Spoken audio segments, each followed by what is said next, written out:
Hello guys and good evening. Welcome back to my channel. So आज के market की हम बात करते हैं। हम स्टार्ट करते हैं अपने निफ्टी 50 से।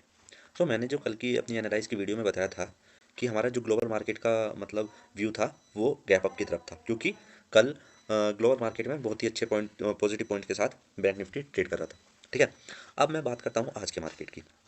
अपना बैंक निफ्टी आज मार्केट स्टार्ट होता है कहीं 21,300 पे। ठीक है, उसके बाद जब मार्केट डाउन साइड की तरफ आता है, ठीक है, अभी मैं आपको एक चीज़ और शेयर करना चाहता हूँ।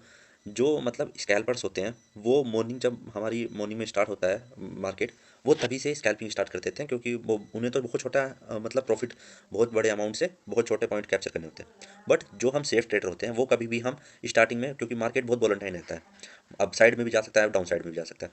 सो हमें एक सेफ अपॉर्चुनिटी देखने के लिए थोड़ा वेट करना होता है। अब क्या था, आज का मार्केट पहले नीचे गया, ठीक है, उसके बाद आप देखो सबने कहीं ना कहीं यहाँ अगर सेल के लिए कोई ट्रेड देखी होगी, यहाँ पे इसका स्टॉप लॉस खाया, ऊपर की तरफ मार्केट चला गया। ठीक है, ऊपर की साइड गया, यहाँ पे आके मार्केट मतलब स्टे किया। ठीक है, फिर उसके बाद डाउन साइड में आया। डाउन साइड में जाने के बाद मार्केट साइडवेज हो गया। अब साइडवेज मार्केट हम बोलते किसको, मैंने उस दिन भी वीडियो में समझाया था। साइडवेज मार्केट बोलते हैं जब मार्केट किन्हीं दो अपने लो और हाई के बीच में फंस के वहीं ट्रेड करने लग जाए। जैसे ये मार्केट है, ये साइडवेज मार्केट बोलते हैं। अब कहीं ना कहीं हमारे पास एक अपॉर्चुनिटी बनी थी मार्केट में इस पॉइंट पे, बट इस पॉइंट पे हमने लिया क्यों नहीं, इसका मैं आपको रीज़न बताता हूँ। देखो, अपना जो डे का हाई होता है, अपना डे का हाई ये था और अपना डे का लो ये है।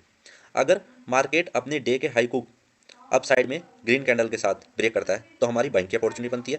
अगर हमारा मार्केट अपने डे के लो को रेड कैंडल के साथ, अगर बुलिश रेड कैंडल के साथ ब्रेक करता है तो हमारे लिए सेल की अपॉर्चुनिटी बनती है। अब यहाँ क्या था, हमारा बहुत अच्छी अपॉर्चुनिटी बनी थी, बट इनने इसको ब्रेक नहीं किया और रेड कैंडल के साथ रिवर्सल पैटर्न अपना बना दिया। रिवर्सल पैटर्न बनाया।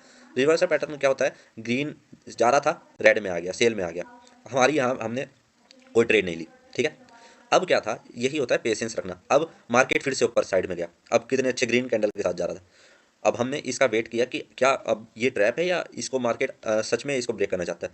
अब हमने इस वाली कैंडल पे कोई भी ट्रेड नहीं ली। ठीक है, क्योंकि ये हमने कंफर्मेशन के लिए रखी कि क्या मार्केट सच में अपसाइड मूव दे रहा है। जब हमको कंफर्म हुआ कि मार्केट सच में अपसाइड में मूव दे रहा है तो मैंने इस कैंडल ने जब इसकी बी को, इसके हाई को ब्रेक किया, मैंने यहाँ पे अपनी ट्रेड ली और मैंने कहीं जाके इस कैंडल के यहाँ पे कहीं एग्जिट की थी। ठीक है, 30 से 40 पॉइंट मैंने निफ्टी के कैप्चर किए थे, मुझे काफ़ी अच्छा प्रॉफिट हुआ उसमें, एक लोड के साथ किया था। ठीक है, अब मैं बात करता हूँ बैंक निफ्टी की। अब बैंक निफ्टी क्या है कि आजकल क्या है, निफ्टी 50 जो है वो मतलब अप साइड में लगातार कंटिन्यूस जा रहा है, बट बैंक निफ्टी थोड़ा साइडवेज है। जैसे आप देखो, बैंक निफ्टी अप साइड में खुला, फिर डाउन साइड में आया, फिर अब इसने एक इसका ये हो गया। अब फिर से देखो, अब ये हो गया डे का हाई और ये हो गया डे का लो। ठीक है, जैसे ही ऊपर गया, अगर इसके डे को लो को तोड़ता है तो हम बनाएंगे सेल साइड में अपॉर्चुनिटी, नीचे की साइड डाउन साइड में ट्रेड, और अगर इसको ब्रेक करता है तो हम बनाएंगे अप साइड में ट्रेड। ठीक है, कोई हम कोई ईएमए कोई आरएसआई यूज़ नहीं करते। ठीक है, सिंपल एंड प्लेन ट्रेड लेते हैं। अब ऊपर मार्केट ऊपर गया, फिर साइडवेज हो गया ना इसने लो को ब्रेक किया, किसी रेड कैंडल एक्साइटिंग कैंडल के साथ अगर लो को ब्रेक करता है तो फिर हम ट्रेड बनाते हैं सेल की साइड। अब मार्केट ऊपर जाना शुरू हुआ। ठीक है, सेम सिचुएशन लाइक निफ्टी 50 की तरह। अब सबसे पहले मैंने निफ्टी 50 में ट्रेड किया था, उसके बाद मैं इसमें आया। ठीक है, उसके साथ जैसे ही मेरी एग्जिट हुई, इसमें मेरे को एक अच्छी अपॉर्चुनिटी दिखी, इसने ब्रेक किया इसको, मैंने यहाँ पे कोई ट्रेड नहीं ली, मैंने इस पर भी कोई ट्रेड नहीं ली। अब जब इसने, क्योंकि इसमें ना ट्रेड लेने का रीज़न ये रहता है कि जो हमारा बैंक निफ्टी होता है वो उसमें फ्लक्चुएशन बहुत ही हाई होता है। क्या है कि बैंक निफ्टी आराम से 50-60 point up move down move एक कैंडल में जाता है। जैसे आप इसमें देखो, ये कैंडल हुई थी मतलब 48,000 से स्टार्ट हुआ था, 48,200 तक, मतलब 200 पॉइंट की एक कैंडल। आप समझ सकते हो कि मतलब अगर किसी का लॉस हो गया ना इस कैंडल में तो बहुत अच्छा कैपिटल वो डुबा देगा। अगर 200 पॉइंट इसमें है तो अपने प्रीमियम के चार्ट पे 50-60 पॉइंट भी गया नीचे तो मतलब काफ़ी अच्छा उसका लॉस हो जाएगा। मैंने इस पे भी कोई, मैंने जब मुझे इसका कंफर्मेशन हुआ, जब इसने इसको ब्रेक किया, हाई को ब्रेक किया, मैंने अपनी अपॉर्चुनिटी बनाई और मैंने कहीं यहाँ जाके अपनी सेल कर दिया था। ठीक है, तो हमें काफ़ी अच्छा प्रॉफिट हुआ। अब मैं बात कर लेता हूँ जो मैंने अपने टेलीग्राम के ग्रुप पे कल एक टेलीग्राम के ग्रुप पे टाटा स्टील की एक ट्रेड दी थी ऑन कैश। ठीक है, अब मेरा ट्रेड देने का रीज़न ये था, इसका मैं रीज़न बताता हूँ आपको, एनालाइज बताता हूँ।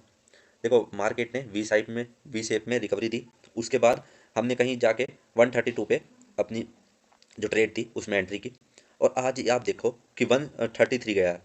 ठीक है, ऑलमोस्ट 4 या 4.5 रुपये का हमें प्रॉफिट हुआ है, ठीक है। तो हमेशा हमेशा मतलब मार्केट में ना बहुत सेफली वर्क करना चाहिए। अभी क्या है, अभी एक मार्केट में एक और प्रॉब्लम है कि अगर मैं डेली पे लेकर चलूँ निफ्टी में, तो आप देखो कि मार्केट ऑल टाइम हाई की तरफ ट्रेड कर रहा है, ठीक है, ऑल टाइम हाई की तरफ है। तो ये भी बहुत बड़ा फैक्टर है कि हमारे पास ना तो कोई ऑल टाइम हाई पे रेजिस्टेंस रहता है ना सपोर्ट रहती है। तो इस चीज़ से ना बहुत सेफली ट्रेड करना चाहिए और अपने कैपिटल को हमेशा बचा के रखो। अगर कैपिटल अपना सेफ है तो हम उसे अच्छी अपॉर्चुनिटी आने पे कभी भी उसमें ट्रेड में कूद सकते हैं और अच्छा प्रॉफिट निकाल सकते हैं। सो अपने कैपिटल को जितने सेफली बचा के रखें और अपना जो भी प्रॉफिट है उसको डे बाय डे अपने अकाउंट में अपना विड्रॉल कर लें, क्योंकि इसमें रहेगा तो शायद हम फिर ट्रेड कोई और भी ले सकते हैं। और मैक्सिमम डे में हमें 2 ट्रेड ही करनी चाहिए। जैसे अभी हम नए ट्रेडर हैं तो हमारे लिए सबसे अच्छा है कि हम ओनली 2 ट्रेड करें और उसमें रिस्क और रिवॉर्ड हमारा हमेशा हमारा मतलब मिनिमम होना चाहिए। रिस्क होना चाहिए मिनिमम, और रिवॉर्ड तो हमें कितना ही मिल जाए वो तो हमारे टैलेंट के ऊपर बात है, ठीक है। तो मैं ऐसे ही अपने टेलीग्राम के ग्रुप पे ट्रेड देता रहूँगा, सेफली ट्रेड देता रहूँगा।